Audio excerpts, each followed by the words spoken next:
They were supposed to be the good guys, the liberators, the men who ended the nightmare. But on April 29th, 1945, inside a place called Dachau, some American soldiers crossed a line so dark it would be buried for decades. SS guards were executed. Prisoners watched. Some cheered. Some stared in silence. And when it was over, the question remained. Did the horror of Dachau break the men who were sent to end it? Or did they simply become something else? By late April 1945, Nazi Germany was collapsing. American forces were pushing deep into Bavaria. They had liberated camps before, Buchenwald, Ohrdruf, but nothing prepared them for Dachau.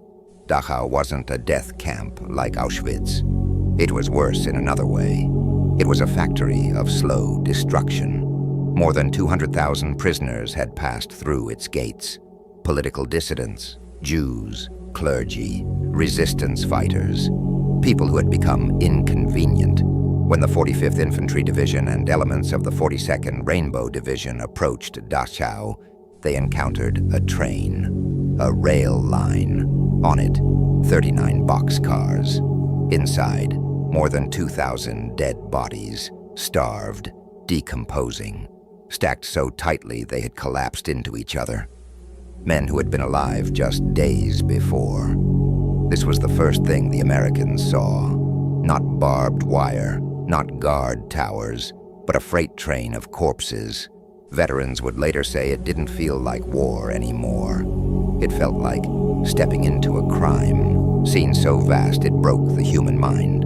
When the soldiers entered Dachau, the stench hit first. A smell of rot, waste, sickness, and death baked into the ground. They passed barracks, where skeletal prisoners stood in silence, unsure whether these new uniforms meant freedom or something worse. Some prisoners collapsed, some cried, some stared with hollow eyes. But the soldiers weren't focused on them. They were looking at the guards.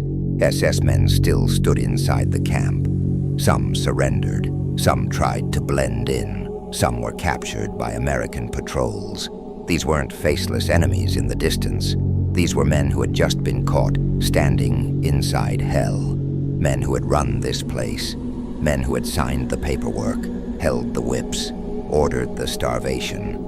And something inside the American troops began to fracture. Many had lost friends in Europe. Many had seen villages destroyed. But this was different. This was industrialized cruelty, and it demanded a reaction. War runs on rules. The Geneva Convention says prisoners must be protected, even SS, even monsters. But Dachau wasn't just another battlefield. It was a place where those rules felt obscene. One American officer later said, "I didn't feel like we were killing soldiers. I felt like we were destroying something diseased." At some point, discipline cracked. Groups of captured SS guards were marched into courtyards, near walls, beside fences. No formal orders were given, but no one stopped what came next either.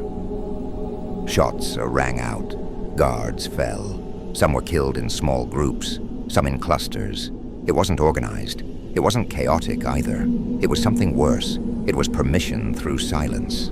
Officers looked away. Men fired. Others watched. Some prisoners cheered. Some turned their backs. Because revenge, when it finally arrives, doesn't look heroic. It looks desperate. Within hours of Dachau's liberation, dozens of SS men were dead. Some were killed near the coal yard, some near the camp walls, some after they had already surrendered.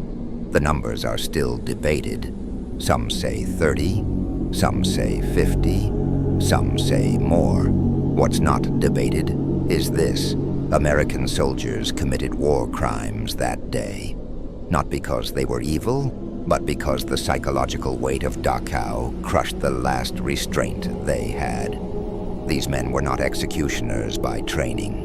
They were farm boys, factory workers, immigrants, kids who had been drafted into a global slaughter. And then they were shown a place where children had starved to death, where human beings had been reduced to inventory. Something inside them snapped, and when it did, justice blurred into vengeance. The U.S. Army knew what happened.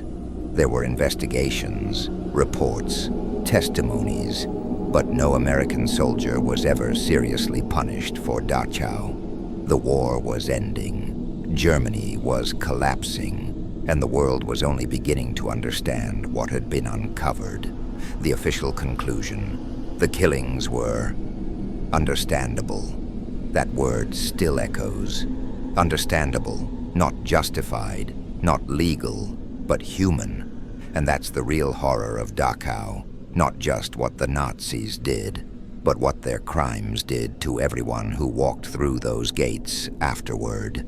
Dachau didn't just kill its prisoners, it wounded its liberators. It forced ordinary men to confront something so dark that even the concept of rules felt meaningless. And for a few terrible hours, the line between good and evil was no longer clean.